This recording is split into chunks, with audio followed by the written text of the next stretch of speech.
ومن علينا بك أو به أو كما قال النبي صلى الله عليه وسلم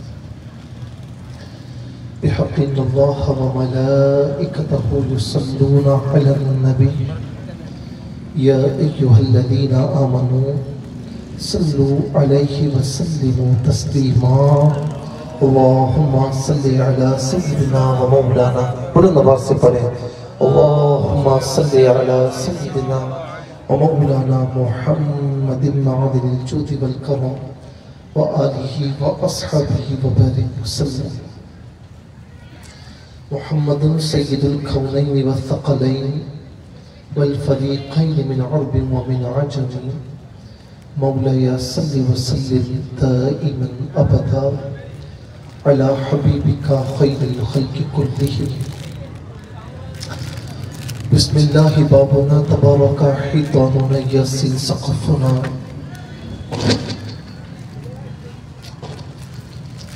كافها يا عين صاد كفايتنا حامين عين سين قاف حمايتنا فسيكفيكهم الله وهو السميع العليم ہم سیاہ کاروں پہ یا رب تپش محشر میں سایہ افکن ہو تیرے پیارے کے پیارے کے سو اب تمام حضرات سے سب سے پہلے یہ گزارش کروں گا کہ نزدیک نزدیک تشریف لے آئے قریب قریب آ جائیں اور مل کر بیٹھیں اللہ رب العالمین ہمارے دلوں کو ملائے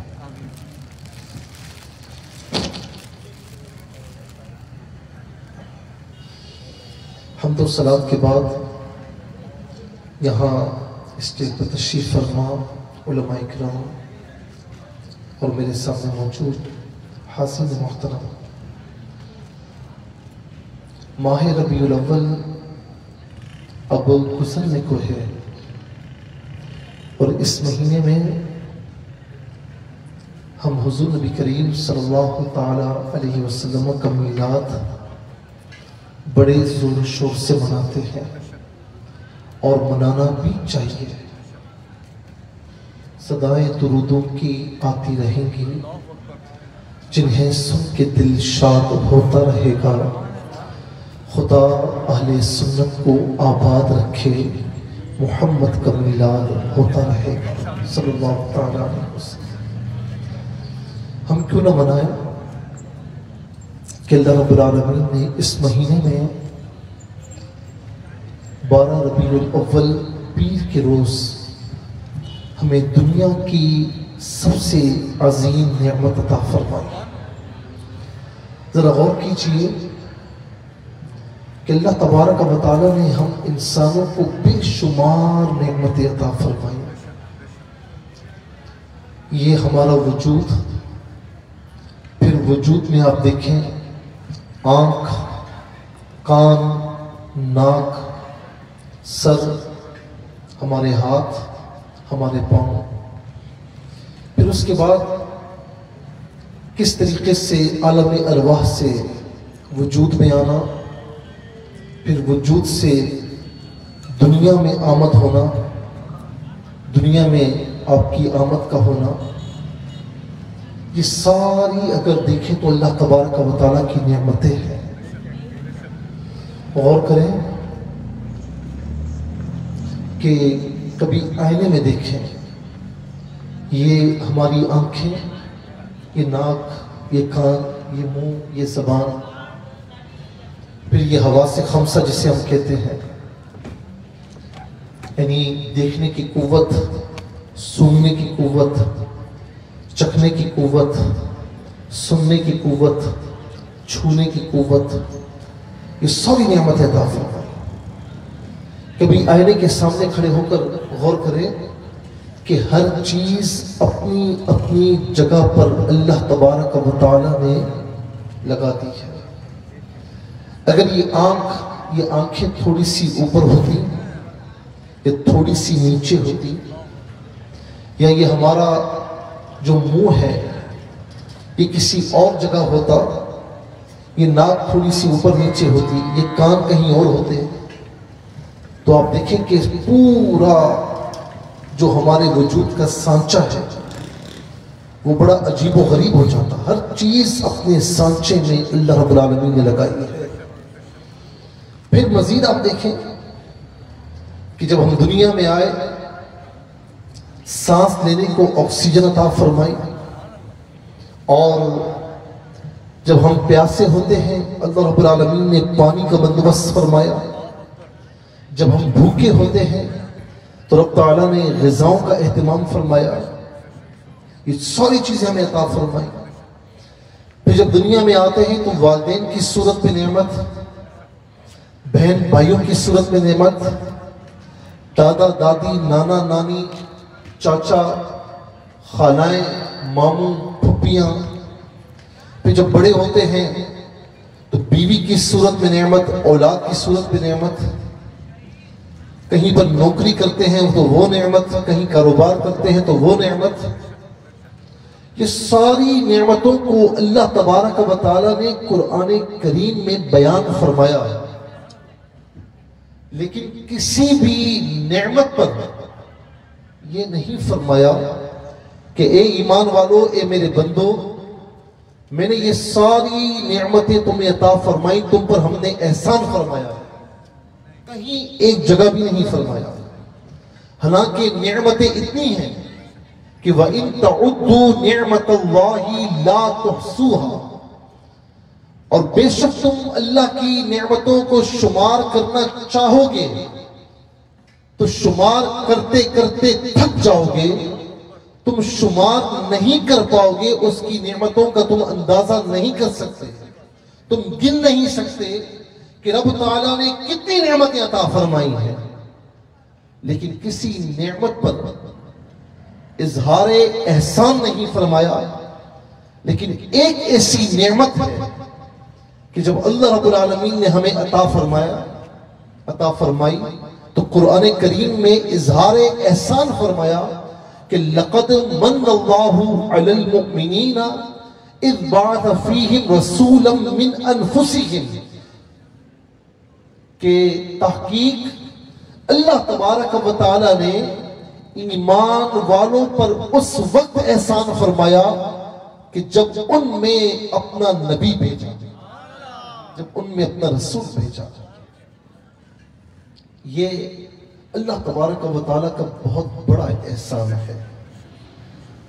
اب دیکھیں کہ عام نعمت اگر ہو تو قرآن کریم نے 3 چیزیں ہمیں عطا فرمائی. وَإِن تَعُدُّوا نِعْمَةَ اللَّهِ لَا تُحْصُوهَا، اگر تم اللہ کی نعمتوں کو شمار کرنا چاہو گے تو شمار نہیں کر پاؤ گے. 3 چیزیں عطا فرمائی. لَإِن شَكَرْتُمْ لَأَزِيدَنَّكُمْ، میری نعمت پر اگر تم شکر ادا کرو گے تو میں تم پر اپنی نعمتوں میں اضافہ فرماؤں گا. دوسری بات، قُلْ بِفَضْلِ اللَّهِ وَبِرَحْمَتِهِ فَبِذَلِكَ فَلْيَفْرَحُوا، جب میری رحمت تمہیں ملے تو تمہیں چاہیے کہ خوشیاں مناؤ، اور یہ تمہارے جو تم جمع کرتے ہو ان سب سے یہ بہتر ہے. تو عام نعمت پر شکر ادا کرنا، عام نعمت پر خوشی منانا، اور یہ بھی فرمایا تیسری چیز کہ وَأَمَّا بِنِعْمَةِ رَبِّكَ فَحَدِّثْ، کہ اپنے رب کی نعمتوں کا چرچا کیا کرو. تو خوشی منانا اور شکر ادا کرنا اور اس کی نعمتوں پر چرچا کرنا، اس کی نعمتوں کا بیان کرنا، یہ عام نعمت کے جواب میں انسان کو اللہ تبارک و تعالیٰ تعلیم فرما رہا ہے. تو جس روز، جس ماہ میں، جس دن اللہ تبارک و تعالیٰ نے ساری نعمتوں کی اصل کہ جن کی وجہ سے اللہ تبارک و تعالیٰ نے یہ ساری نعمتیں ہمیں عطا فرمائیں، تو اسے ہم نعمت عظمیٰ کہتے ہیں، سب سے بڑی نعمت. تو جس دن وہ عطا فرمائی، جس مہینے میں وہ عطا فرمائی، تو ہم اس مہینے میں اس نعمت کا شکر ادا کیوں نہ کریں؟ اللہ کی بارگاہ میں خوشیاں کیوں نہ منائیں؟ اللہ کی بارگاہ میں اس نعمت کا چرچا کیوں نہ کریں تاکہ اللہ تبارک و تعالی ہم یہ مناتے رہیں، ان نعمتوں کا، اس نعمت کا چرچا کرتے رہیں، تو اللہ تبارک و تعالی ان کے صدقے، ان کی شفاعت ہمیں عطا فرمائے. اب میں اختصار کے ساتھ مصطفیٰ کریم صلی اللہ تعالیٰ علیہ وسلم کے جو احسانات ہیں میں وہ آپ کی خدمت میں عرض کر رہا ہوں۔ حدیث پاک میں ہے کہ حضور نبی کریم صلی اللہ تعالیٰ علیہ وسلم تشریف لائے تو صحابہ اکرام بیٹھے ہوئے، آپ بھی یہاں بیٹھے ہوئے ہیں لیکن صحابہ کا بیٹھنا اور ہے، ہمارا بیٹھنا اور ہے، بیٹھے ہوئے ہیں۔ تو حضور نبی کریم صلی اللہ علیہ وسلم نے فرمایا کہ میرے صحابہ ما اجلسکم، تم یہاں پر کیوں بیٹھے ہوئے ہو؟ تو انہوں نے کہا عرض کی یا رسول اللہ جلسنا، ہم بیٹھے ہوئے کیوں؟ نذکر اللہ ونحمدہ علی ما ہدانا بالایمان للایمان، ہم یہاں پر اس لیے بیٹھے ہوئے ہیں کہ ہم اللہ تبارک و تعالیٰ کو یاد کریں، اللہ تعالیٰ کا ذکر کریں، اور اس نے جو ہمیں ایمان کی دولت عطا فرمائی ہم اس پر اس کی حمد و ثنا کریں۔ اور اس کے بعد کیا فرمایا کہ وَمَنَّا عَلَيْنَا بِكَ أَوْ بِهِ، بعض روایات میں بِكَ کے الفاظ ہیں، بعض روایات میں بِهِ، لیکن کا کی ضمیر ہو یا ہی کی ضمیر ہو یہ لوٹ رہی ہے حضور نبی کریم علیہ السلام کی جانب۔ ہم کیوں بیٹھے ہوئے ہیں؟ اللہ کا ذکر کریں اور اس نے جو ہمیں ایمان کی دولت عطا فرمائی ہم اس پر اس کی حمد بیان کریں، اور ہم اس بات پر اس کی حمد و ثنا کریں، اس کا شکر ادا کریں کہ یا رسول اللہ اس نے ہمیں آپ کی نعمت عطا فرمائی، آپ کی صورت میں ہمیں نعمت عطا فرمائی، تم اس بات پر اس کا شکر کریں۔ تو حضور نبی کریم صلی اللہ تعالیٰ علیہ وسلم نے فرمایا کہ کیا تم اسی لیے بیٹھے تھے؟ عرض کی یا رسول اللہ بالکل اسی لیے بیٹھے تھے۔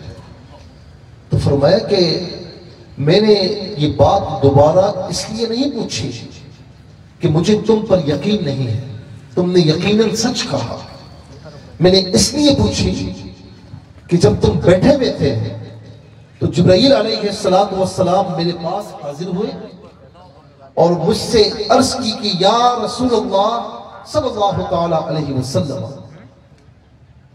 ان اللہ یباہی، یہ جو بیٹھے ہوئے ہیں نا، اللہ تبارک و تعالیٰ اس وقت ان بیٹھے ہوئے پر فرشتوں کے سامنے فخر کا اظہار فرما رہا ہے۔ یہاں پر اللہ کا ذکر ہو رہا ہے، اللہ تعالیٰ کی حمد و ثنا بیان کی جا رہی ہے، یہاں پر اللہ تبارک و تعالیٰ نے اپنا نبی ہمیں عطا فرمایا، صحابہ کو عطا فرمایا، اس پر اللہ تعالیٰ کا شکر ادا ہو رہا ہے، اور وہاں اللہ تبارک و تعالیٰ فرشتوں کے سامنے ان پر فخر کا اظہار فرما رہا ہے۔ ہم کتنے خوش نصیب ہیں کہ ہم بھی صحابہ اکرام علیہم رضوان کی سنت کو ادا کر کے حضور نبی کریم علیہ السلام کی جو نعمت ہمیں ملی ہم اللہ رب العالمین کی بارگاہ میں شکر ادا کر رہے ہیں۔ اور حضور نبی کریم علیہ السلام کی جہاں تک احسانات کی بات ہو تو آپ کے اس امت پر بے شمار احسانات ہیں۔ اگر ہم سارے کام چھوڑ کر نمازوں کے علاوہ، فرائض واجبات سنتوں کے علاوہ سارے کام چھوڑ کر ہم اس کی بارگاہ میں، اللہ کی بارگاہ میں سجدے میں پڑے رہے ہیں اور اس بات پر شکر ادا کرتے رہے پوری زندگی کہ مولا تیرا شکر ہے کہ تو نے اپنا محروم ہمیں عطا فرمایا، تو تب بھی شکر ادا نہ ہو سکے، تب بھی شکر کا حق ادا نہیں ہو سکتا۔ یہ جو کہتے ہیں نا میلاد منانے کے لیے دلیل لاؤ، دلائل بہت ہیں، آپ علماء سے سنتے ہوں گے، بہت زیادہ دلائل ہیں، قرآن و احادیث سے دلائل ہیں، لیکن یاد رکھنا کہ سارے دلائل جانیں آپ، ان کو سمجھیں، لیکن کسی کی شیطانی باتوں میں نہ آئیں۔ کوئی آ کر کہے کہ دلیلیں دو کہ حضور نبی کریم علیہ السلام کا میلاد کیوں مناتے ہو، تو آپ بربلا کہیں کہ دلیلیں بعد میں دیں گے، لیکن سن ہم اپنے محبوب کا میلاد بغیر دلیل کے منائیں گے۔ اتنے احسانات ان کے، اور اس سے بڑی بدقسمتی کیا ہوگی کہ جو ذات کریمہ پوری زندگی ربی حبلی امتی فرماتی رہی، رب تعالیٰ کی بارگاہ میں ربی حبلی امتی عرض کرتی رہی، تشریف لائے تو ربی امتی، دنیا میں زندگی بسر ہو رہی ہے تو راتوں میں اٹھ اٹھ کر سجدہ ریز ہے، ربی حبلی امتی، ربی امتی کی صدائیں ہیں۔ شب معراج تشریف لے گئے تو وہاں پر بھی اپنی امت کو نہیں بھولے، یہاں تک کہ جب وصال ظاہری ہوا، حضرت قاسم رضی اللہ تعالی عنہ کہتے ہیں کہ جب حضور نبی کریم علیہ السلام کو مزار پر انوار میں اتارا جا رہا تھا تو خدا کی قسم میری آنکھوں نے دیکھا کہ حضور علیہ السلام کے لبہائے مبارکہ ہل رہے ہیں، جنبش فرما رہے ہیں۔ جب میں نے اپنے کانوں کو قریب کیا تو مجھے ربی امتی کی صدائیں آ رہی تھی۔ جو کبھی بھی ہم گناہگاروں کو نہیں بھولا، اپنی حیات طیبہ میں پریشان رہے تو اپنے امتیوں کے لیے کتنی بڑی بدقسمتی ہے کہ آج ان کی امت کے کچھ افراد مسلمانوں کو بہکاتے نظر آتے ہیں کہ ان کے میلاد پر دلیلیں لاؤ۔ آپ کہیں کہ ہم بغیر دلیل کے رسول اللہ صلی اللہ علیہ وسلم کا میلاد مناتے تھے، منائیں گے، مناتے ہیں، اور انشاءاللہ جب تک زندگی ہے منائیں گے۔ اور پھر حضور نبی کریم علیہ السلام کے احسانات کی ہم بات کریں، قرآن کریم میں ہے ایک بڑا احسان، ایک بڑا احسان، وَاذْكُرُوا إِذْ كُنْتُمْ أَعْدَاءً فَأَلَّفَ بَيْنَ قُلُوبِكُمْ فَأَصْبَحْتُمْ بِنِعْمَتِهِ إِخْوَانًا۔ جس وقت میرے آقا علیہ السلام اس جہاں میں تشریف لائے، انسانیت بکھری ہوئی تھی، انسان کا دشمن تھا، اور صدیوں تک وہ دشمنی جاری رہتی، قتل و غارت گری جاری رہتی۔ مرنے والا اپنے بعد والوں کو وصیت کر کے جاتا کہ دشمن کو چھوڑنا مت، اس نے ہمارے قبیلے کے ایک فرد کو مارا تو اس کے 10 افراد کو مارنا، چھوڑنا مت۔ لیکن جب میرے آقا علیہ السلام تشریف لائے تو رب تعالیٰ فرماتا ہے کہ وَاذْكُرُوا، یاد کرو، اِذْ كُنْتُمْ أَعْدَاءً، تم تو ایک دوسرے کے دشمن تھے، فَأَلَّفَ بَيْنَ قُلُوبِكُمْ فَأَصْبَحْتُمْ بِنِعْمَتِهِ إِخْوَانًا۔ یہ میرا محبوب تھا جس نے آ کر تمہیں اسلام کی لڑی میں پرو کر تمہیں آپس میں بھائی بھائی بنا دیا۔ وہ لوگ جو ہمیشہ لڑتے تھے پھر ایسے بھائی بھائی بن گئے کہ مدینہ منورہ میں یہاں انصار ہے، مکہ مکرمہ سے مہاجرین آ رہے ہیں، اور انما المؤمنون اخوہ کی عملی تفسیر ایسے بن گئے کہ مہاجرین نے اپنی آدھی جائیدادیں ہیں، انصار نے اپنی آدھی جائیدادیں مہاجرین کے حوالے کر دی۔ دوسرا احسان جو قرآن کریم خود بیان فرما رہا ہے کہ وَكُنْتُمْ عَلَىٰ شَفَا حُفْرَةٍ مِّنَ النَّارِ فَأَنْقَذَكُمْ مِنْهَا، کہ حضور نبی کریم صلی اللہ تعالی علیہ وسلم کی جب اس جہاں میں آمد ہوئی تو یہ سارے انسان جو تھے اس وقت، کوئی کس کی پوجا کرتا تھا، کوئی کس کی پوجا کرتا تھا، کوئی سورج کی، کوئی چاند کی، کوئی ستاروں کی، کوئی اپنے ہاتھوں سے بنائے ہوئے بتوں کی پوجا کیا کرتے تھے۔ پوری انسانیت بت پرستی کی وجہ سے، شرک کی وجہ سے، کفر کی وجہ سے جہنم کے کنارے پر کھڑی تھی۔ وَكُنْتُمْ عَلَىٰ شَفَا حُفْرَةٍ مِّنَ النَّارِ، فرمایا کہ تم تو جہنم کے کنارے پر کھڑے تھے، فَأَنْقَذَكُمْ مِنْهَا، تمہیں جہنم سے چھڑایا کس نے؟ میرے نبی علیہ السلام، یا آقا علیہ السلام ہیں کہ جنہوں نے آ کر ہمیں جہنم کی گڑھے کے کنارے سے نکال کر ہمیں جنت کے راستے پر گامزن فرمایا ہے۔ ایک احسان اللہ رب العالمین اور بیان فرما رہا ہے کہ یأمرہم بالمعروف وینہاہم عن المنکر، وہ نبی کہ جو تمہیں نیکی کا حکم دیتے ہیں اور برائیوں سے روکتے ہیں۔ وَيُحِلُّ لَهُمُ الطَّيِّبَاتِ، تمہارے لیے پاکیزہ چیزیں حلال قرار دیتے ہیں۔ وَيُحَرِّمُ عَلَيْهِمُ الْخَبَائِثَ، اور ناپاک چیزیں تمہارے لیے حرام قرار دیتے ہیں۔ ہمارے جو لوگ دین سے دور ہیں نا، وہ بڑی آسانی سے کہتے ہیں کہ کیا یار اسلام میں ہر چیز نہیں یار، یہ نہیں کرو، یہ نہیں کرو، یہ نہیں کرو، یہ ہر چیز حرام کیوں ہے؟ تو یاد رکھیں کہ یہ اللہ تبارک و تعالیٰ کا ہم پر بڑا احسان ہے۔ آپ ان کنٹریز میں جائیں، ان ممالک میں جائیں کہ جہاں پر شراب، سور، میں نے تو اپنی آنکھوں سے دیکھا، کوئی انہیں تمیز نہیں ہے، حرام چیزیں کھا رہے ہیں، کوئی تمیز نہیں ہے۔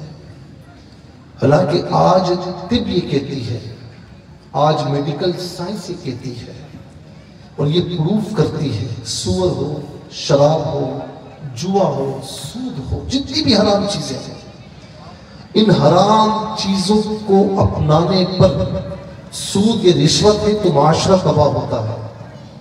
اگر سور ہے، شراب ہے یا اور چیزیں ہیں وغیرہ وغیرہ جو کھانے کی چیزیں ہیں جن کو انسان حرام ہو کر بھی کھاتا ہے تو وہ انسانی وجود کے لیے بڑی نقصان دہ ہے۔ آج میڈیکل سائنس پروف کر رہی ہے، لیکن 1450 برس پہلے تقریباً ہمارے لیے جو چیز نقصان دہ تھی، اللہ کے پیارے محبوب علیہ السلام نے ہمیں اس سے منع فرمایا۔ تمہارے وجود کے لیے نقصان دہ ہے، تمہاری گھریلو زندگی کے لیے نقصان دہ ہے، تمہارے معاشرے کے لیے نقصان دہ ہے، ان تمام چیزوں سے منع فرما دیا۔ اور جو چیزیں انسانی وجود کے لیے اچھی ہیں وہ حلال قرار دیتی۔ اس سے ایک بات یہ بھی معلوم ہوئی کہ حضور نبی کریم علیہ السلام شارع ہیں، اللہ تبارک و تعالیٰ نے آپ کو بے اختیار نبی بنا کر نہیں بھیجا، مکمل با اختیار نبی بنا کر بھیجا ہے، جو حلال بھی قرار دیتے ہیں اور حرام بھی قرار دیتے ہیں۔ میں ایک مثال دیتا ہوں۔ حضور نبی کریم صلی اللہ علیہ وسلم کی بارگاہ میں ایک شخص حاضر ہوا، عرض کی یا رسول اللہ، مجھ سے ماہ رمضان میں خطا ہو گئی، اور اس خطا کا کفارہ کیا تھا؟ 60 روزے پہ در پہ رکھنا۔ آقا علیہ السلام نے فرمایا 60 روزے رکھنا۔ عرض کی یا رسول اللہ، اس کی طاقت نہیں ہے۔ تو فرمایا کہ 60 مساکین کو کھانا کھلانا۔ عرض کی یا رسول اللہ، اس کی بھی طاقت نہیں ہے۔ فرمایا بیٹھ جا۔ اتنے میں ایک شخص آیا اور کھجوروں کا ٹوکرا لے کر آقا علیہ السلام کی خدمت میں حاضر ہوا۔ آقا علیہ السلام نے مسکراتے ہوئے فرمایا کہ وہ سوال کرنے والا کہاں ہے؟ وہ آگے۔ عرض کی یا رسول اللہ، لبیک، میں حاضر ہوں۔ فرمایا کہ یہ ٹوکرا جو ہے کہ لے جا، کھجوریں اس میں، مدینہ منورہ کے فقیروں کو، غریبوں کو بانٹ دینا، تیرا کفارہ پورا ہو جائے۔ کہاں 60 مساکین کو کھانا کھلانا اور کہاں وہ ایک ٹوکرے میں کھجوریں ہیں، تو فرمایا اسے بانٹ دے، تیرا کفارہ ادا ہو جائے گا۔ بات یہاں پر نہیں رکی۔ عرض کی یا رسول اللہ، ان دو پہاڑیوں کے درمیان یہ شہر مدینہ ہے، اس میں مجھ سے زیادہ غریب کوئی بھی نہیں ہے۔ جب اس نے کہا کہ یا رسول اللہ 60 مساکین کو کھلانے کی قدرت نہیں ہے، تو آقا فرماتے ہیں نا کہ بھائی یہ تو تجھے کرنا پڑے گا، اس سے زیادہ میرا اختیار نہیں ہے، تجھے کرنا ہوگا۔ نہیں، فرمایا بیٹھ۔ کھجوروں کا ٹکڑا آیا تو فرمایا کہ بانٹ دے دے، اور اس کی یا رسول اللہ مجھ سے زیادہ غریب کوئی نہیں ہے۔ تو آقا فرماتے ہیں نا کہ میں کچھ نہیں کر سکتا، یہ تجھے بانٹنا ہوگا۔ لیکن رحمت والے نبی ہے نا، مکمل با اختیار ہے، میں تو مالک ہی کہوں گا کہ ہو مالک کے حبیب، یعنی محبوب و محب میں نہیں میرا تیرا۔ میں بات روک کر ایک بات اور بھی سمجھا دوں عقیدے کی، بڑے ایک علمی انداز میں اور بڑی آسان چیز ہے۔ بعض لوگ کہتے ہیں کہ تم معاذ اللہ رسول اللہ صلی اللہ علیہ وسلم کو اتنا بڑھاتے ہو کہ اللہ تعالیٰ کا شریک کرا دیتے ہو۔ کوئی بھی الحمدللہ یاد رکھنا کہ کوئی بھی مسلمان رسول اللہ صلی اللہ علیہ وسلم کو جتنا بھی چاہے اللہ کا شریک سوچ بھی نہیں سکتا۔ ایک مثال دوں آپ کو، ایک بڑا 25-30 سال کا توانا نوجوان ہے، باڈی بلڈنگ بھی کرتا ہے اور بڑا اس کی جان ہے، ٹھیک ہے، اور اس کے سامنے 10 سال کا بچہ آ جائے اور کہے کہ مجھ سے مقابلہ کر، مجھ سے مقابلہ کر، وہ مقابلہ کرے گا؟ وہ کہے گا تو میرے جوڑ کا نہیں ہے، مقابلہ ہو ہی نہیں سکتا، تو میرے جوڑ کا نہیں ہے، جا کسی میرے جوڑ والے کو لا، پھر مقابلہ ہوگا۔ تو یاد رکھنا کہ شرک تب ہوتا ہے جب کوئی یہ کہے معاذ اللہ کہ جس طرح اللہ رب العالمین تخلیق فرمانے والا ہے ایسے اللہ کے نبی بھی تخلیق، معاذ اللہ ایسا بالکل بھی نہیں ہے۔ حضور نبی کریم صلی اللہ تعالی علیہ وسلم کائنات میں مخلوق میں سب سے اعلیٰ اور سب سے افضل ہے، لیکن ہے مخلوق، تو خالق اور مخلوق میں کوئی موازنہ ہو سکتا ہے؟ کوئی مقابلہ نہیں ہو سکتا کہ تمہارا رسول کوئی اور ہوگا، تمہارا خالق کوئی اور ہوگا کہ جو تم مقابلہ کرتے پھرتے ہیں۔ اور میلاد منانا یہ اس بات کی دلیل ہے کہ میلاد منانے والے اللہ کے نبی کو محبوب مانتے ہیں اور مخلوق مانتے ہیں۔ خالق تو وہ ہے جو ازل سے ہے اور ہمیشہ ہوگا۔ حضور نبی کریم علیہ السلام کی آمد ہوئی تو ظاہر ہے کہ وہ مخلوق ہے، لہٰذا یہاں پر کسی قسم کا شائبہ نہیں ہو سکتا۔ ہاں وہ کہتے ہیں کہ تم پارٹنر، یعنی تم معاذ اللہ اللہ کی جو ہے وہ ملک میں پارٹنر بناتے ہو۔ کہا نہیں، آپ کی غلط فہمی ہے۔ پارٹنر وہ ہوتا ہے جو دوسرے پارٹنر سے پوچھ کر کرتا ہے۔ کسی بزنس کے 2 پارٹنر ہیں نا، آدھے کے، تو کیا ہوگا؟ دونوں کی جو چیک بک ہوتی ہے وہی مشترک ہوتی ہے، جب تک دوسرا سائن نہ کرے نہیں ہوتا معاملہ۔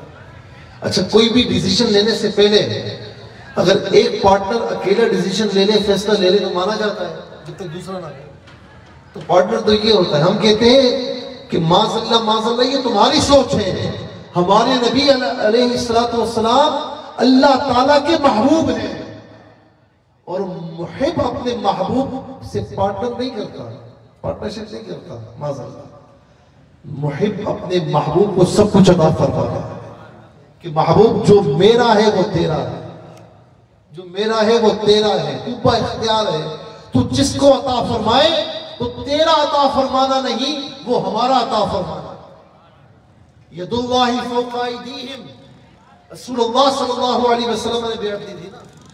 اللہ تعالیٰ فرماتا ہے کہ بظاہر آپ کا حق تھا، لیکن حقیقت میں اللہ کریم کا دست اقدس ان پر موجود تھا اس کی شان کے مطابق۔ وَمَا رَمَيْتَ إِذْ رَمَيْتَ وَلَكِنَّ اللَّهَ رَمَى، کنکریاں میرے محبوب نے ماری تھی۔ اللہ تعالیٰ قرآن کریم نے فرماتا ہے کہ محبوب بظاہر تو آپ نے ماری، لیکن حقیقت میں اللہ رب العالمین نے انہیں مارا ہے۔ اللہ تعالیٰ نے آپ کے افعال کو اپنے افعال قرار دیا ہے۔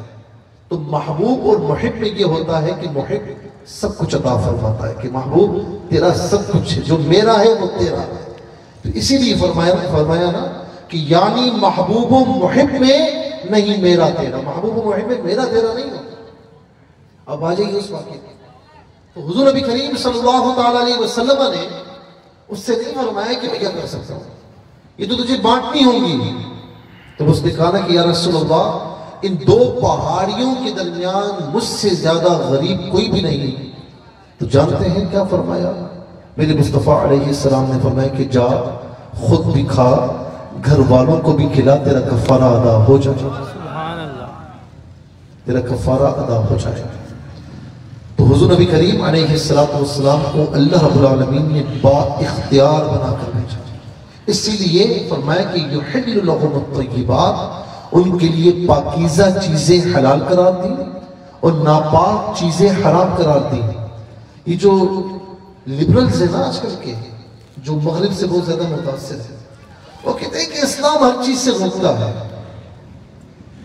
اسلام ہر چیز سے روکتا ہے۔ میں اس کی مثال آپ کو دوں، ایک چھوٹا بچہ ہے، اسے ایک نقصان نظر نہیں آ رہا، وہ آگے جا رہا ہے، آپ کو پتا ہے کہ یہاں پر کوئی جانور ہے جو اسے نقصان پہنچائے گا، یا راستہ صحیح نہیں، اوپر نیچے ہی گر جائے گا، تو بچہ روتا بھی ہے لیکن ماں اور باپ اسے پکڑ کر لے آتے ہیں۔ بچے کو تو نہیں پتا نا، وہ تو روتا بھی ہے کہ مجھے جانے کیوں نہیں دیا، لیکن ماں باپ اسے پکڑ کر لے آتے ہیں۔ چھوٹا بچہ کہے کہ مجھے فلاں جگہ جانا ہے، تو ماں باپ اسے اکیلے جانے نہیں دیتے کہ بیٹا تو ہماری نظروں سے غائب ہوگا تو ہم جو ہے وہ مزمحل ہو جائیں گے، پریشان ہو جائیں گے، ہم بے چین ہو جائیں گے۔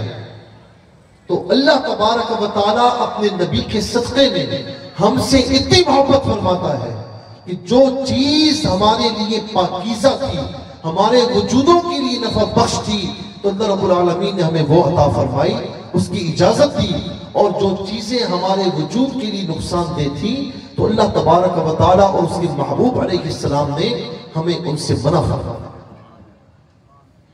جائیے ان ممالک میں کہ جہاں پر شراب پی جاتی ہے، تو وہاں آج دوران ڈرائیونگ وہاں بھی شراب پینا منع ہے۔ آپ ڈرائیو کرتے ہوئے شراب نہیں پی سکتے، کیوں؟ اس لیے کہ انہیں پتا ہے کہ یہ شراب پیتے ہیں نا تو ہوش نہیں رہتے۔ میرے نبی علیہ السلام نے پہلے ہی فرما دی کہ یہ ام الخبائث ہے، یہ تمام برائیوں کی جڑ ہے دنیا میں۔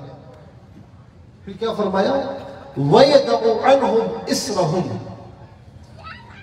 رسول اللہ صلی اللہ تعالیٰ علیہ وسلم نے اس کائنات میں بستے والے انسانوں پر جو بوجھ تھا، اللہ کے پیارے محبوب علیہ السلام نے اس بوجھ کو ہٹا دیا۔ وَالْأَغْلَالَ الَّتِي كَانَتْ عَلَيْهِمْ، انسان بیڑیوں میں جکڑا ہوا تھا، اللہ کے پیارے نبی صلی اللہ تعالیٰ علیہ وسلم نے آ کر ان بیڑیوں سے، غلامی کی زنجیروں سے انسان کو آزادی عطا فرمائی۔ وہ آپ دیکھیں کہ جب آقا علیہ السلام تشریف لائے، غلامی کا تصور تھا، انسان کا غلام تھا، انسان ہو کر انسانیت کو جانتا تک نہیں تھا۔ کسی نے انسان کو انسانیت سکھائی تو میرے مصطفیٰ علیہ السلام، کسی نے انسان کو انسان کی غلامی سے آزاد کروا کر ایک اللہ تبارک و تعالیٰ کی بارگاہ میں جھکنے کے لیے کہا، تو وہ میرے نبی علیہ السلام کہ وہ سر کہ جن میں بھری تھی ہوائے کبر و غرور، وہ سر کہ جن میں بھری تھی ہوائے کبر و غرور، خدا کے سامنے لا کر جھکا دیے تو نے، خدا کے سامنے لا کر جھکا دیے تو نے۔ تو یہ اللہ کے نبی علیہ السلام کے ہم پر احسانات ہیں۔ وَإِن كَانُوا مِن قَبْلُ لَفِي ضَلَالٍ مُبِينٍ، تم تھے کیا؟ تم تو کھلی گمراہی میں، اندھیروں میں بھٹک رہے تھے، تمہیں ہدایت کس نے عطا فرمائی؟ فرمایا میرے نبی علیہ السلام نے تمہیں ہدایت عطا فرمائی۔ کتنا احسان کہ وَمَا أَرْسَلْنَاكَ إِلَّا رَحْمَةً لِلْعَالَمِينَ۔ سارے نبی آئے اپنے اپنے دور میں مبعوث ہوئے، لیکن میرے نبی علیہ السلام آئے، انی رسول اللہ علیکم جمیعا، اے محبوب آپ کی رسالت، آپ کی نبوت کسی ایک دور کے لیے نہیں ہے، کسی خاص بستی کے لیے نہیں ہے، بلکہ تمام جہاں والوں کے لیے، تمام ادوار کے لیے آپ کی رسالت بھی ہے، آپ کی نبوت بھی ہے۔ آپ کسی خاص طبقے کے لیے نبی اور رسول بنا کر نہیں بھیجے گئے۔ اسی طرح فرمایا وَمَا أَرْسَلْنَاكَ إِلَّا رَحْمَةً لِلْعَالَمِينَ، محبوب اللہ رب العالمین نے تمام جہاں والوں کے لیے، تمام جہاں والوں کے، اب اس میں کون؟ مسلمان بھی ہیں، غیر مسلم بھی ہیں، ماننے والے بھی ہیں، نہ ماننے والے بھی ہیں۔ اچھا جی، صرف انسان نہیں، جنات بھی ہیں۔ صرف جنات نہیں، درخت شجر و حجر بھی ہیں، پہاڑ بھی ہیں۔ یہ روئے زمین، اس کا ذرہ ذرہ ذرہ ذرہ آقا علیہ السلام کی رحمتوں سے لطف اندوز ہو رہا ہے۔ تو فرمایا کہ وما ارسلناک الا رحمت للعالمین، محبوب ہم نے آپ کو تمام جہاں والوں کے لیے رحمت بنا کر بھیجا، اپنوں کے لیے دنیا میں بھی رحمت، آخرت میں بھی رحمت، رحمتوں کا پیکر ہے حضور نبی کریم صلی اللہ تعالی علیہ وسلم۔ اور غیروں کے لیے بھی رحمت ہے۔ غیروں کے لیے کیسے رحمت؟ کہ پچھلے جتنے انبیاء گزرے، جتنے رسول عظام علیہ السلام گزرے، جتنی امتیں آئیں، جب انہوں نے نافرمانی کی تو نیست و نابود کیے گئے۔ حضرت نوح علیہ السلام کی قوم سے لے کر حضرت شعیب علیہ السلام کی قوم کا ذکر 8ویں پارے میں اخیر میں موجود ہے۔ ساری اقوام کا ذکر ہے کہ نیست و نابود کر دیا گیا، لیکن حضور نبی کریم علیہ السلام کے سامنے کفار کے رہے ہیں کہ ان کان ھذا ھو الحق من عندک فامطر علینا حجارۃ من السماء او ائتنا بعذاب الیم، کہ جو آپ لے کر آئے ہیں اگر یہ حق ہے، ہم نہیں مانتے، تو آپ ایک کام کریں کہ اللہ کی بارگاہ میں دعا کریں کہ آسمان سے ہم پر پتھر برسائے یا ہم پر عذاب نازل فرمائے۔ عذاب نہیں آ رہا، عذاب نہیں آ رہا۔ جبرائیل علیہ السلام حاضر خدمت ہوئے، اس کی یا رسول اللہ، جو اللہ تعالیٰ کا عذاب نہیں آ رہا نا، وہ ان کی وجہ سے نہیں ہے۔ وما كان الله ليعذبهم وانت فيهم، محبوب اللہ فرماتا ہے جب تک آپ ان میں موجود ہیں ان پر اجتماعی عذاب نہیں آئے گا۔ رافع، نافع، دافع، شافع۔ رافع کہتے ہیں مرتبوں کو بلند کرنے والا، نافع کہتے ہیں نفع دینے والا، دافع مصیبتوں کو دور کرنے والا، شافع شفاعت فرمانے والا۔ رافع، نافع، دافع، شافع، کیا کیا رحمت لاتے یہ ہیں، ان کی رحمت کا صدقہ ہے، جیتے ہم ہیں جلاتے یہ ہیں۔ رب ہے موتی یہ ہے قاسم، رزق اس کا ہے کھلاتے یہ ہیں۔ ٹھنڈا ٹھنڈا میٹھا میٹھا پیتے ہم ہیں پلاتے یہ ہیں۔ اور جب دنیا سے ہم جائیں گے، قبر میں رکھا جائے گا تو مرقد میں بندوں کو تھپک کر میٹھی نیند سلاتے یہ ہیں۔ اور پھر روز قیامت جب ہر رشتہ ہر رشتے کی طرف دیکھے گا نہیں، بھاگے گا، پہچاننے سے انکار کر دے گا، تو اس کا نقشہ کھینچتے ہوئے امام اسلام فرماتے ہیں کہ ماں جب اکلوتے کو چھوڑے آ آ کہہ کے بلاتے یہ ہیں، باپ جہاں بیٹے سے بھاگے لطف وہاں فرماتے یہ ہیں۔ رافع، نافع، دافع، شافع، کیا کیا رحمت لاتے یہ ہیں، ان کی رحمت کا صدقہ ہے، جیتے ہم ہیں جلاتے یہ ہیں۔ تو یہ حضور نبی کریم علیہ السلام کے کچھ احسانات، مکمل نہیں کچھ احسانات میں نے قرآن کی آیات سے آپ کی خدمت میں پیش کی ہے۔ میں آخر میں یہ پیغام دینا چاہوں گا کہ حضور علیہ السلام کے ہم پر احسانات ہی احسانات ہیں، اور حضور نبی کریم صلی اللہ تعالیٰ علیہ وسلم کی محبت جو ہم سے ہے اتنی زیادہ ہے، میں نے عرض کیا کہ پوری حیات طیبہ پریشان رہے کس کے لیے؟ گناہگار امتیوں کے لیے، کہ میری امت کا کیا ہوگا، میری امت کا کیا ہوگا روز قیامت۔ حدیث پاک میں ہے کہ تمام انبیاء کے لیے، تمام رسول اعظام علیہ السلام کے لیے نور کے منابر ہوں گے، منبر ہوں گے۔ فرمایا کہ ہر ایک اپنے منبروں پر بیٹھا ہوا ہوگا، لیکن میرا منبر خالی ہوگا، میرا منبر خالی ہوگا۔ عرض کی یا رسول اللہ آپ کہاں ہوں گے؟ تو فرماتے ہیں کہ میں اللہ تعالیٰ کے حضور ہاتھ باندھ کر کھڑا ہو کر یہ دعا کر رہا ہوں گا کہ یا رب اجل حسابہم، اے میرے رب میری امت کا حساب جلدی فرما۔ صحابہ کرام نے جب عرض کی یا رسول اللہ روز قیامت ہم آپ کو کہاں ڈھونڈیں گے؟ اللہ اکبر، کہاں ڈھونڈیں؟ تو فرمایا کہ تم مجھے تلاش کرنا 3 مقامات بتائے. فرمایا کہ یا تو پولیس صراط پر تلاش کرنا، یا پھر میزان پر نامہ اعمال وہاں پر تلاش کرنا، یا حوض کوثر پر تلاش کرنا. پولیس صراط بال سے زیادہ باریک، تلوار کی نوک سے زیادہ سخت، تصور نہیں کر سکتے. اور پولیس صراط پر حضور نبی کریم علیہ السلام اپنی گناہگار امتیوں کو گزار رہے ہیں. اور میں یہاں پر ایک روایت عرض کروں، جب شب معراج حضور نبی کریم علیہ السلام سدرۃ المنتہا سے آگے تشریف لے جانے لگے، جہاں پر جبرائیل علیہ السلام رک گئے. یا رسول اللہ، مجھے اجازت نہیں ہے کہ میں اس سے آگے بڑھوں، مجھے اجازت نہیں ہے کہ میں اس سے آگے بڑھوں. تو پھر اللہ رب العالمین کے پیارے محبوب علیہ السلام نے فرمایا، توجہ ادھر رکھیے گا، آقا علیہ السلام نے فرمایا کہ جبرائیل، آپ کی کوئی خواہش ہے کہ میں اللہ تعالیٰ کے حضور عرض کروں؟ عرض کی یا رسول اللہ، ایک ہی خواہش ہے کہ روز قیامت جب آپ کی امت پولیس صراط سے گزرے تو یا رسول اللہ میں اپنے پروں کو آپ کی امت کے نیچے بچھا دوں. لیکن امام اسلام کیا فرماتے ہیں کہ پل سے اتارو راہ گزر کو خبر نہ ہو، جبریل پر بچھائے تو پر کو خبر نہ ہو.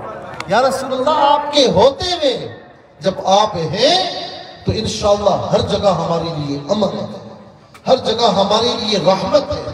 تو پولیس صراط ہوگا تو وہاں پر پولیس صراط سے گزار رہے ہوں گے. میزان ہوگا تو وہاں اپنے امتیوں کے نیکیوں والے پلڑے کو بھاری کر رہے ہوں گے. یا حوض کوثر پر ہوں گے تو وہاں اپنے امتیوں کو جام بھر بھر کر سیراب فرما رہے ہوں گے. اللہ اکبر. فرمایا ان 3 مقامات کے علاوہ کہیں اور نہیں ہوگا. وہاں پر بھی امتی امتی امتی، جس نے پوری حیات طیبہ امتی امتی کہا. آج اس کی امت، آج اپنے نبی علیہ السلام سے محبت کا دم بھرنے والی امت، آج موت کی باتیں بڑی آسانی سے کرنے والی امت، کہ غلام یہ رسول میں موت بھی قبول ہے، نہ ہو جو عشق مصطفیٰ تو زندگی فضول ہے. بڑی آسانی سے ہم کہہ دیتے ہیں، کہتے ہیں نا. میں اگر آپ سے کہوں کہ آپ میں سے، بلکہ میں اپنے آپ کو بھی شامل کرتا ہوں، ہم میں سے کون سب سے زیادہ اللہ کے رسول صلی اللہ علیہ وسلم سے محبت کرتا ہے، تو میرے خیال میں مجھ سمیت سب اپنے دونوں ہاتھوں کو کھڑا کریں. ایسا ہی ہے نا. یہ زبانی دعوے ہیں. میں آپ سے پوچھتا ہوں کہ ہر دعوے کا پروف ہوتا ہے، ہر دعوے کی دلیل ہوتی ہے. آج کل تو عدالت بھی آپ بڑے دعوے کرتے رہے، دلیل کے بغیر آپ کا دعویٰ نہیں مانتی. مانتی ہے نہیں مانتی. ہمارا دعویٰ ہے کہ ہم عاشق رسول ہیں. ہمارا دعویٰ ہے کہ ہم سے بڑھ کر آقا علیہ السلام سے محبت کرنے والا کوئی بھی نہیں ہے. تو پھر ہماری مساجد خالی کیوں ہوتی ہیں؟ ہماری مساجد میں نمازی کیوں نہیں ہوتے؟ خاص طور پر فجر میں نمازی کیوں نہیں ہوتے؟ یہ سارے عاشقان رسول جو یہاں پر بیٹھے تھے، کیا آپ میں سے سب اپنے محلے کی مسجد میں فجر کی نماز میں موجود ہوتے ہیں یا نہیں ہوتے؟ اگر یہاں محلے کی مسجد کے امام صاحب ہوتے تو میں ان سے پوچھتا کہ یہاں پر ہوتے یا نہیں، تو یقیناً وہ کہتے کہ ایک سب سے زیادہ نہیں. ایسا ہی ہے نا. تو یہ عاشقان مصطفیٰ کہاں چلے جاتے ہیں؟ راتوں کو سوشل میڈیا پر کھیل جاری ہوتا ہے، اور سوشل میڈیا پر پیغامات دیکھیں، پوسٹیں دیکھیں تو لگتا ہے کہ ان سے بڑا مجاہد کوئی نہیں ہے، ان سے بڑا متقی پرہیزگار کوئی نہیں ہے. لیکن میدان عمل میں ہم پیچھے نظر آتے ہیں، میدان عمل میں نہیں آتے. نماز پنجگانہ پوچھئے، بس ایک ہاتھ پڑھ لیتے ہیں، ایک ہاتھ چھوٹ جاتی ہے. اچھا اور معاملات بھی دیکھیں، عشق مصطفیٰ کا دعویٰ ہے، لیکن ہمارا جو سراپا ہے، ہمارا گیٹ اپ ہے، رسول اللہ صلی اللہ علیہ وسلم کی سنتوں سے مطابقت نہیں رکھتا. آج اگر کوئی نماز پڑھنے کے لیے جانا شروع کرے، آج کوئی سنت مصطفیٰ سجا لے، تو سب سے پہلے والدین آڑے آتے ہیں کہ بیٹا تو نوجوانی میں بڑھاپے والے کام کر رہا، ابھی تو تیری شادی ہونی ہے، ابھی تجھے بوڑھا ہونا ہے، آرام سے بعد میں کر لینا. یہ باتیں کہی جاتی ہیں. سب سے پہلے آڑے والدین آتے ہیں. تو کیا یہ عشق مصطفیٰ ہے؟ آج ہم کاروبار کرتے ہیں، کاروبار میں جھوٹ، فراڈ، دوسروں کا مال ہڑپ کرنا، سود کا لین دین، رشوت کا لین دین، ہمارے معاشرے میں فحاشی، عریانی، بے پردگی. کیا یہ عشق مصطفیٰ کے تقاضا؟ عاشق مصطفیٰ ایسے ہوگا؟ اور میں آپ سے کہوں گا ایک بات اور بھی کہ میلاد مصطفیٰ منائیے، ضرور منائیے، لیکن اس میں جو خرافات ہیں ان میں بھی ہم شامل ہوتے ہیں. میں کہیں پر جا رہا تھا، 12 ربیع الاول کا دن تھا، ایک جگہ پر میں پھنس گیا. رات کا وقت تھا، تقریباً 9 ساڑھے 9 بجے کا ٹائم تھا. اب وہاں پر ٹرک جا رہا ہے. یہ میری آنکھوں نے دیکھا ہے کہ ٹرک سے کھانے پینے کی چیزیں یوں پھینکی جا رہی ہیں، اور وہ کھانے پینے کی چیزیں زمین پر بھی گر رہی ہیں. کیا رزق زمین پر گرانا جائز ہے؟ نہیں. پیسے پھینکے جا رہے ہیں، ان پیسوں پر اردو کی تحریر لکھی ہوئی ہے. پیسے اس طرح زمین پر پھینک سکتے ہیں؟ یہ تو بے حرمتی ہے، ناموں کی بے حرمتی ہے، رزق کی بے حرمتی ہے. پھر وہاں پر عورتوں کا ہجوم. آپ نے سوشل میڈیا پر ایسی ویڈیوز دیکھی ہوں گی کہ جس میں جلوس میں ہی شامل کسی نے ویڈیو بنائی ہے کہ اس میں عورتوں کے ساتھ کیا ہو رہا تھا. پھر ملتان میں، پنجاب میں ملتان میں باقاعدہ ایک عورت کو حور بنا کر ایک ٹرک پر بٹھایا گیا. یہ ساری کیا چیزیں ہیں؟ ان خرافات کو دور کرنا ہے. ان چیزوں کا اسلام سے کوئی تعلق نہیں ہے. میلاد مصطفیٰ کا جلوس نکالیے، ضرور نکالیے، لیکن آپ پر یہ ذمہ داری آئی ہوتی ہے. ایک تو آپ باوضو ہو کر نکلے ہیں، باوضو ہو کر، پاکیزہ ہو کر، معطر ہو کر نکلے، باادب انداز میں نکلے ہیں. یہ ہڑا ہوڑی ہا ہو یہ کہیں پر بھی نہیں ہے. باادب ہو کر نکلے ہیں. اور پھر اس کے بعد جہاں پر نماز کا وقت آ جائے، جے نماز آپ کے پاس ہونی چاہیے. آج کل چائنا کی جے نمازیں آتی ہیں، بالکل فولڈ ہو کر پاکٹ سائز ہو جاتی ہیں. جیب میں ہونی چاہیے. کہیں مسجد قریب ہے تو وہاں جا کر نماز پڑھیں، جماعت کے ساتھ پڑھیں. اور جہاں پر مسجد قریب نہ ہو، نماز کا وقت ہو جائے، سارے با جماعت روڈ پر آپ نماز ادا کریں. یا رسول اللہ کی صدائیں لگائیں، درود و سلام پڑھیں. لیکن آپ کے طرز عمل سے کوئی یہ نہ کہے کہ میلاد منانے والے صحیح نہیں ہوتے. آپ کا طرز عمل ایسا ہو، سنت مصطفیٰ کے مطابق ہو کہ لوگ کہیں، یہ انگلیاں اٹھانے والے کہیں کہ نہیں یار میلاد منانے والے ایسے ہوتے ہیں، اتنے اچھے ہوتے ہیں. اور خواتین کا داخلہ جلوس میں بالکل بھی نہیں ہونا چاہیے. علماء کہہ کر تھک جاتے ہیں، آپ لوگ مانتے نہیں. تو آپ ظاہر ہے کہ یہ خواتین کہاں سے آتی ہیں؟ ہمارے گھروں سے ہی آتی ہیں نا. تو آپ صاف انداز میں منع کرتے ہیں. گھمانے پھرانے لے کر جانا ہے، آپ پردے میں جائیں. بالکل گھما پھرانے سے بھی، جلوس میں شامل ہونا، مردوں کے درمیان آنا، یہ شریعت کے خلاف ہے. ایسا نہ ہو کہ لینے کے دینے پڑ جائیں. ایسا نہ ہو کہ یہ خرافات جو ہم کر رہے ہیں روز قیامت ہماری پکڑ ہو جائے. اور میلاد مصطفیٰ منانے والے، ان کا کردار اتنا زبردست ہونا چاہیے، وہ کہیں کہ یہ عاشق مصطفیٰ اپنے آپ کو کہتے ہیں تو اپنے عمل سے بھی ثابت کرتے ہیں کہ یہ عاشق مصطفیٰ. تو لہٰذا میں ہاتھ جوڑ کر عرض کرتا ہوں کہ میدان عمل میں اپنے آپ کو نکالیے. میدان عمل سے مراد فرائض، واجبات اور سنتیں. اپنے آپ کو نکالیے.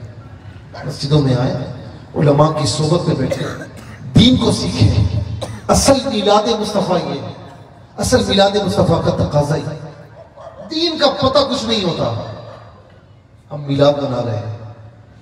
دینی علم کو حاصل کرنا، علماء کی صحبت میں بیٹھنا، یہ میلاد مصطفیٰ کے تقاضوں میں سے. آپ سے کوئی ایک آ کر کوئی اعلی کار آ کر ایک بات تمہارے ذہن میں بٹھا دیتا ہے کہ دلیل لاؤ، تو پھر آپ علماء کے خلاف کے پاس جو ہے وہ پھرتے ہیں کہ دلیل دیں فلاں نے پوچھا، وہ دلیل آپ کو کیوں نہیں پتا؟ 12ویں شریف مناتے ہیں، کیوں مناتے ہیں؟ ہمارے ابا جی مناتے تھے، ابا جی مناتے تھے، ٹھیک ہے، لیکن آپ کو علم ہونا چاہیے کہ ہم کیوں مناتے ہیں۔ میں ایک اشارہ کر رہا ہوں، ایک طبقہ ایسا ہے جو خاص ایام میں ان کے خاص طریقے ہوتے ہیں، لیکن آپ ان کے بچے کو اگر لے کر آئے اور ان سے پوچھیں کہ بیٹا آپ یہ کیوں کرتے ہو، تو آپ کو اتنی دلیلیں دے گا کہ آپ خاموش ہو جائیں۔ وہ اپنے بچوں کو بچپن سے سکھاتے ہیں، لیکن ہم سنی حضرات ہمیں کوئی پتہ ہی نہیں ہوتا کہ ہمیں بچوں کو کچھ سکھانا ہے یا نہیں۔ بچوں کو بچپن سے محبت مصطفیٰ گھٹی میں پلائیں، محبت صحابہ، محبت اہل بیت یہ گھٹی میں پلائیں۔ 12ویں شریف مناتے ہیں تو پتہ ہونا چاہیے کیوں مناتے ہیں۔ 11ویں شریف مناتے ہیں، ہاں مناتے ہیں، میری نانی اماں مناتی تھی، جب نانی اماں مناتی تھی خود کچھ نہیں پتا، پھر آنے والا آ کر بہکا کر چلا جاتا ہے۔ 11ویں شریف مناتے ہیں، منائیں، لیکن آپ کے علم میں ہونا چاہیے کہ ہم کیوں مناتے ہیں۔ تھوڑا سا علم حاصل کریں، علم کی طرف آئیں اور فرائض واجبات سنتوں کی طرف آئیں۔ اللہ تبارک و تعالیٰ آپ سب کو شاد و آباد فرمائے، آپ سب کو میلاد مصطفیٰ صلی اللہ تعالیٰ علیہ وسلم، اور آگے 11ویں شریف کا مہینہ آ رہا ہے، ربیع الاول اور ربیع الثانی کی تمام برکتیں آپ کو عطا فرمائے۔ اور میں آخر میں حافظ سعد حسین صاحب جن کی ماشاءاللہ شادی خانہ آبادی ہے، اس نسبت سے یہ محفل ہے۔ یہ ساتھ صاحب کون ہے؟ سامنے کھڑے ہیں ماشاءاللہ، ادھر آئے نا، ماشاءاللہ ماشاءاللہ، یہ ابھی سے ڈر رہے ہیں، ابھی سے ڈر رہے ہیں، ادھر آئے ماشاءاللہ۔